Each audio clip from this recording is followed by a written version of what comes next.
Are you struggling to conceive? You have options, and at Piedmont Reproductive Endocrinology Group, we'll make sure you have the guidance and support you need. PREG is known for individualized fertility care that's unique to every patient. We take the time to provide a reassuring and empowering experience because we believe that you deserve nothing less. Let us help you on your journey to parenthood. Visit us at pregonline.com to learn more. Get the guidance and support you need at Piedmont Reproductive Endocrinology Group. Okay, round two. Name something that's not boring. A laundry? Ooh, a book club. Computer solitaire, huh? Ah, sorry, we were looking for Chumba Casino. That's right, ChumbaCasino.com has over 100 casino-style games. Join today and play for free for your chance to redeem some serious prizes. ChumbaCasino.com. No purchase necessary. Void where prohibited by law. 18+ terms and conditions apply. See website for details. World News Today, brought to you by Continental Radio and Television Corporation, makers of Admiral Radio, America's smart set. By shortwave broadcast, direct from important world capitals, as well as the leading news centers of our own country, CBS correspondents are waiting to bring you a complete report from the world's political and battlefronts. But first, here's John Daly with a summary of headline news as received in New York. The news from the battlefronts is good. The newest United Nations offensives, the Red Army's Middle Dawn attacks in Russia, and the British move into Jap-held Burma are making good progress.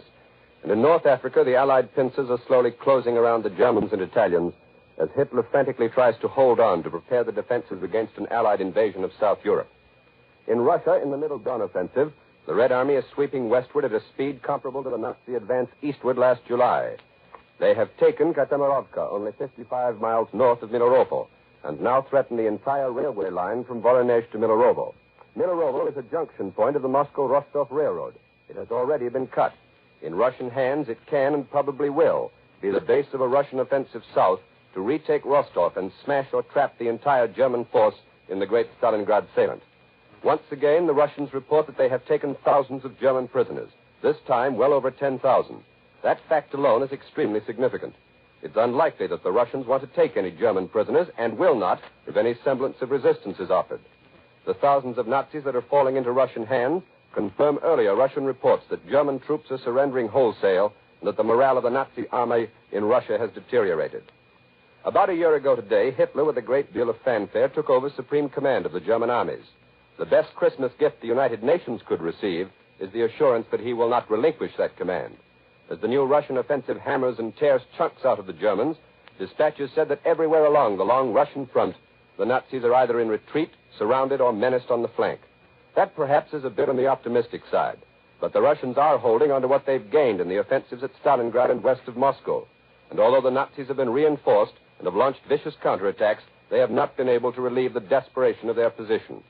Russia has regained 65,000 square miles of Soviet soil so far in the winter offensives. If the new Middle Don offensive maintains its momentum, it will probably force a general Nazi withdrawal that will finally lift the siege of Stalingrad. On the other side of the world, the Japanese Axis partner is still refusing to give battle. A communique from New Delhi said that the British forces moving into Burma continued their invasion without making contact with the Japs. In the air, Allied fighters covering and working with the ground troops are shooting up the Jap-held Akyab area, and Allied bombers are raiding the main Jap airport at Tonggu. In a night raid on the Jap airport at Tonggu, Jap fighters intercepted, but all Allied bombs were dropped in the target area, and all Allied planes returned to base. The Japanese withdrawal without fighting is something of a mystery.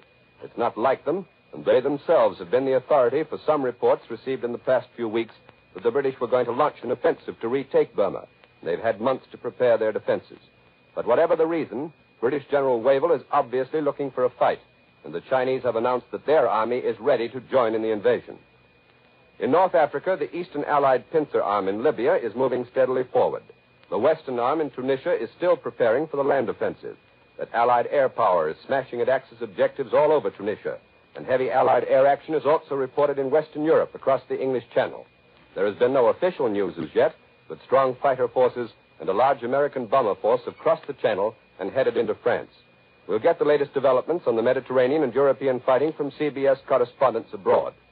In the Pacific, General MacArthur's forces in New Guinea have made new gains in the Buna area.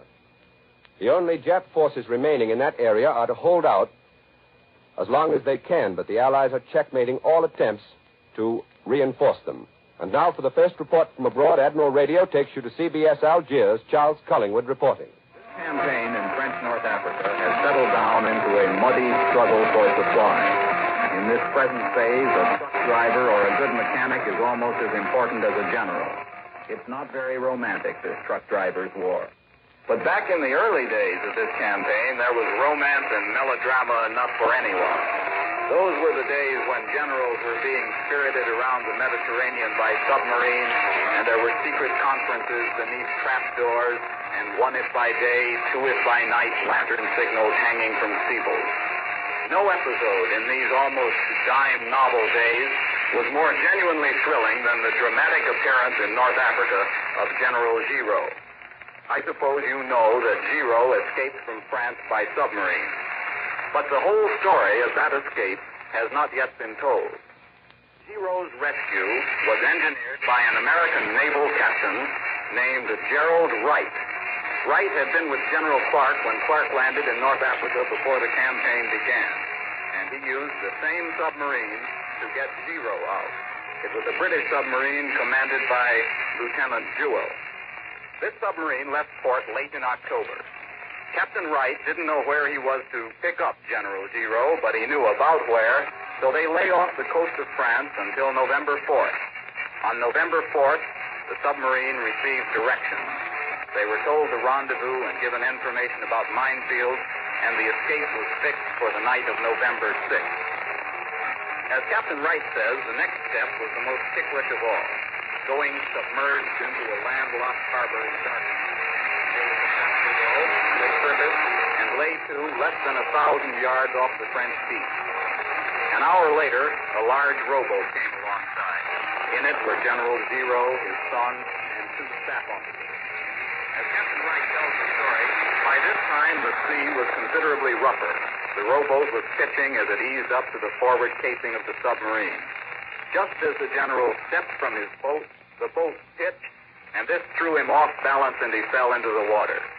Captain Wright adds that the general was rescued unhurt. After that, the submarine left the harbor at, quote, maximum speed. But the escape was by no means completed. Giraud was out of France, but he was not yet in safety. As the submarine proceeded out to sea, they received a signal from General Eisenhower telling them that a plane would meet them at dawn. That was dawn on November 7th. The plane didn't find them until 11:30 in the morning. The sea was choppy and it was hard to transfer the passengers and their baggage. Just to make matters worse, an unidentified plane hove into sight and circled the area for 20 minutes. But finally, General Giraud and his party were in the seaplane and the seaplane in the air, and thus, quote Captain Wright again, on the afternoon of November 7th, some hours before the operation for the liberation of North Africa was launched, we delivered Giraud to Eisenhower. This is Charles Collingwood returning you to New York. Despite the foreign background noise which followed the pattern of Axis jamming of Allied broadcasts, we hope that Charles Collingwood's report from Algiers was understandable. And now for our next report from overseas, Admiral Radio takes you to CBS London. Bob Trout reporting. London, news the United States Army bombers were out over the continent today, for people on the southeast coast could see them flying out across the channel, so low that their American markings were plain and clear. They were gone a long time, some 3.5 hours, so the air-wise people of the southeast coast knew this time they'd gone far inland. A few moments ago, United States Army Air Force headquarters in London gave out the news. A large force of flying fortresses and liberators flew this afternoon to Romilly-sur-Seine, 80 miles southeast of Paris, and 180 miles from the French coast. It's the location of a large airfield. It's too early to have the results of the day's activity, but the early announcement tells us that nearly 300 aircraft of Royal Air Force's Fighter Command cooperated with the large force of American bombers. The fighters' role was to support the bombers, providing some cover for part of the way in toward the target and out again, while others carried out sweeps. It was the first time in 8 days that the weather has permitted large-scale air operations over northern France.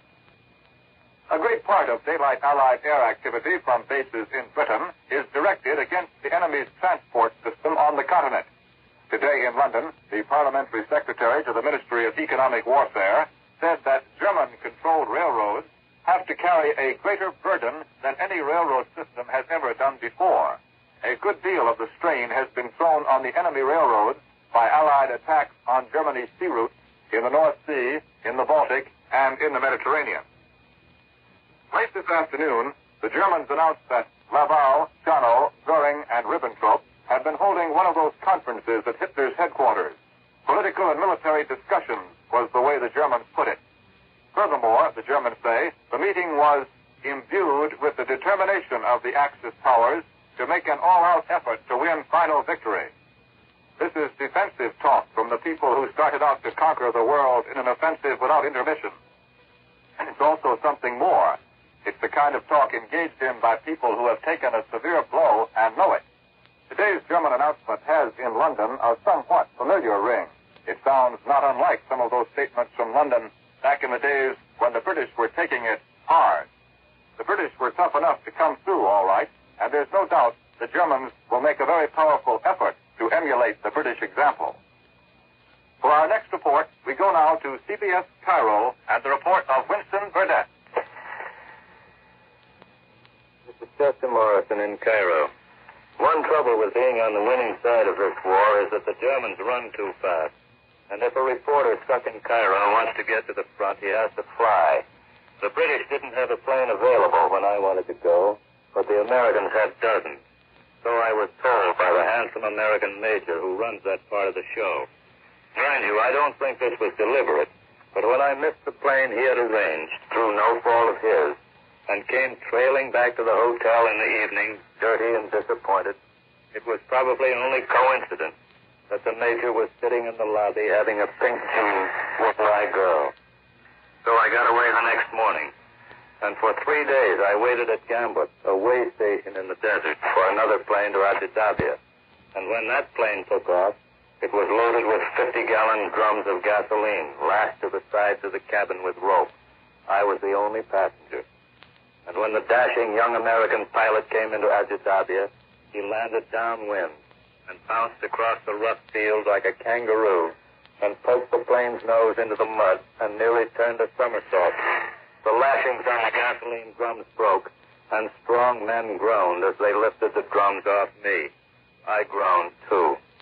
And in the week I spent with broken ribs in a hospital tent at Abu Dhabi, I missed the day we moved into a gala, and the day the New Zealanders got behind the enemy and smashed a third of his tanks and captured at least 500 prisoners. But lying in that tent, surrounded by men who had been blown up by mines, I discovered that no matter how badly a man's body may be hurt, his spirit can remain undamaged. You get a new viewpoint of the war when you lie on your back and look at it. And my girl didn't like the major anyway. She said he had more hands than a caterpillar. This is Chester Morrison returning you to CBS New York and John Daly. Before bringing you more news from CBS correspondents, here's Warren Sweeney with a word from Admiral Radio. Could this scene take place in your household? Hey, Mom. Oh, Mom, you know about that radio that went dead this morning? Pop said he'd fix it tonight. Well, he did. Our radio's in a worse mess than the alarm clock was when I went to work on it. A year ago, we might have thought such a scene was comic. Today, it brought us on tragedy. A year ago, if Pop accidentally broke a vital part while trying to repair the family radio, it didn't matter much, for he could buy a new one. Today, however, new parts, like new radios, are difficult to get. Therefore, when your radio needs attention, it's important that you call not just a handyman, but a highly skilled radio technician. The best man to call is your Admiral dealer. And there are 3 reasons why he is the best man. First, Admiral dealers are professionals. They have all the facilities, all the knowledge necessary to put a radio in perfect condition, regardless of make. Second, Admiral dealers are businessmen in your own community. They'll give you honest service economically. Third, Admiral dealers realize Uncle Sam is depending upon radio to furnish war information to his citizens. So they've pledged themselves to do their best for America's radio sets. Take care of your radio. And when it needs attention, call your Admiral dealer. And now here once again for Admiral Radio is John Daly. For the news at home, Admiral Radio turns to CBS Washington, Lee White reporting. A Navy communique 1 hour ago reported the continuance of our air offensive against the Japanese airdrome at Munda on New Georgia Island. For the 9th successive day, dive bombers and flying fortresses attacked the installations and the runway at Munda yesterday. No American planes were lost, but 3 intercepting enemy fighters were shot down. Here in Washington, Senator Burton K. Wheeler of Montana, a pre-war isolationist and a leader of the America First Committee, has threatened to demand a congressional investigation of the way the Justice Department has been handling the prosecution of Nazi sympathizers. Mr. Wheeler says he thinks it's a disgrace the way 28 persons were indicted here in Washington on charges of sedition. Those indicted include such people as George Sylvester Virek, an admitted German agent, Elizabeth Dilling, author of The Red Network, the Reverend Gerald B. Winrod, otherwise known as the Jayhawk Hitler, and William Dudley Pelley, the Fuhrer of the Silver Shirts. In an interview published today in the Washington Post, Senator Wheeler accused Secretary of Justice Biddle of attempting to smear him and present his pre-war isolationism as a crime. As for the 28 persons now awaiting trial for sedition, Mr. Wheeler said he knew nothing about them, whether they're guilty or innocent, but he said he's convinced they won't have a fair trial. Mr. Wheeler attacked the Washington Post as a stooge of the Department of Justice and called its reporter a spy. He added that he thinks reporters and newspapers who have helped to indict the defendants are engaged in a dirty business and predicted that the day will soon come when they will all regret it. The reply of the Washington Post was simply to print a detailed story about a speech the senator made before an America First rally in Los Angeles last year, charging that Franz Ferenc, a German agent now under arrest, had printed the posters and the banners displayed at the meeting and had otherwise assisted in the organization of the rally. The Post today also reprinted 2 letters from Senator Wheeler to Secretary Biddle, in which, among other things, the senator accuses Mr. Biddle of heading an inquisition. Mr. Biddle's reply was also published in the Post. He simply promised to consider any allegations of improper conduct on the part of the Justice Department, provided the senator can furnish him with specific information. At 1 minute after midnight tomorrow morning, the ban on gasoline will be lifted. A coupons will be honored and will still be worth 3 gallons. B and C coupons, however, will be reduced in value from 4 to 3 gallons each. Tomorrow, there's going to be a conference between Economic Stabilizer Burns, Petroleum Administrator Ickes, Transportation Director Eastman, and Leon Henderson, the retiring Price Administrator. Presumably, the whole gasoline rationing system is going to be reorganized entirely, but to what extent will depend on the results of tomorrow's conference. All we know at the moment is what Mr. Henderson told us last night, that gasoline restrictions are going to be much more rigidly enforced in the future, and that drastic steps are going to be taken to eliminate bootlegging, which is becoming more and more of a problem.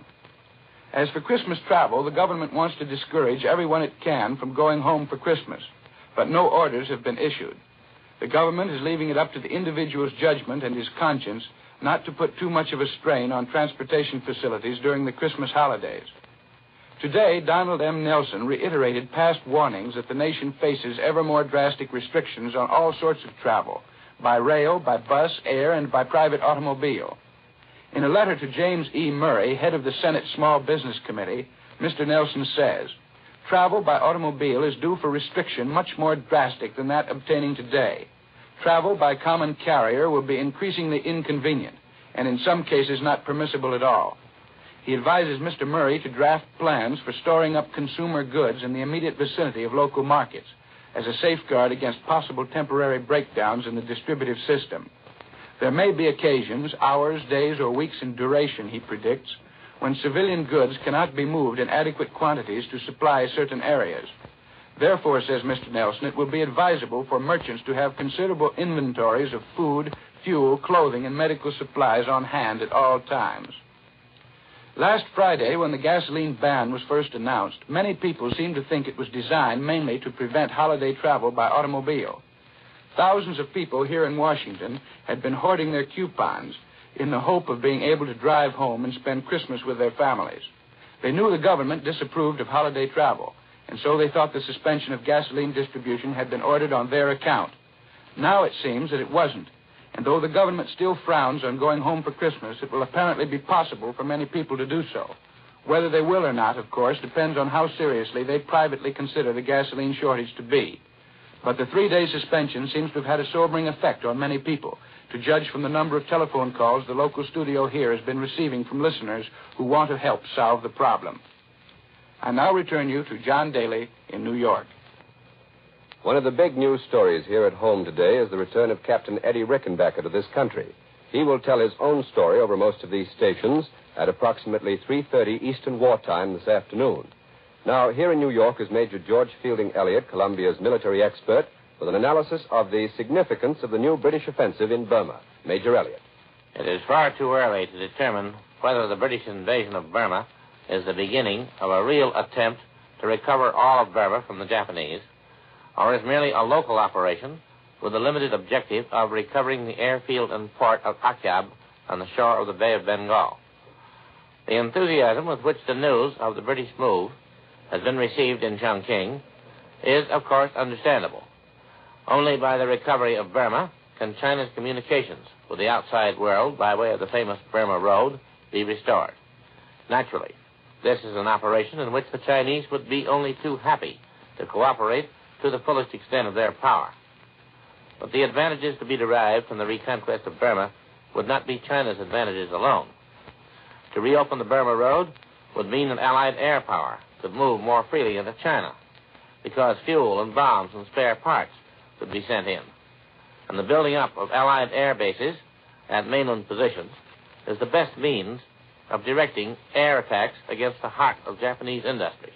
Those air attacks which seem to offer the best means of bringing the realities of war home to the Japanese people. Moreover, the recapture of Burma would be do a great deal to offset the feeling of defeatism in India, which has been the hidden cause of much of the political and social unrest in that great subcontinent. However, if Burma is to be retaken, the operations will have to be of a far more extensive nature than the present thrust toward isolated Akyab. Other invasion columns, British and Chinese, will have to converge on the difficult frontiers of that country, and the British fleet in the Bay of Bengal will have to blockade Rangoon and Mulmine to cut off the Japanese supplies and reinforcements. These must, of course, come by sea, for the land communications between Burma and Thailand are as difficult as those between Burma and India, if not more so. The British report that the Japanese are offering no opposition to the thrust toward Akyab. This is not like the Japanese, who have usually fought tooth and nail for every foot of ground when attacked. The reason is probably a tactical one. Probably the area into which the British are advancing offers no position suitable for defense, and the Japanese are therefore withdrawing toward stronger positions. That was Columbia's military expert, Major George Fielding Elliott. Here's a message from our sponsor. Today being the first day of Christmas week, Admiral takes this opportunity of extending cordial greetings to listeners from coast to coast. America's Christmas season this year is happier than last. All the luxuries on our tables may be less in quantity, and the trimmings on our gifts not so elaborate. But now, we and the other United Nations are solidly on our way to victory. There is happiness in knowing each of us is playing a part in bringing about this victory to free mankind from bondage. Working and fighting together for one cause forms a tie which binds every American to every other American. Admiral workers feel this spirit of brotherhood deeply. They are united in producing the best possible radio equipment for America's armed forces, as much of it as is humanly possible. Admiral workers are united in looking forward to the Christmas when they will again be turning out the radio sets America wants in its homes, Admiral radios, for when victory is won, Admiral will resume its place as the world's largest manufacturer of radio phonograph combinations with automatic record changers. Uncle Sam has provided V-mail service for your boy who is stationed overseas. For V-mail service, write your letter on V-mail stationery, obtainable at any store where stationery is sold.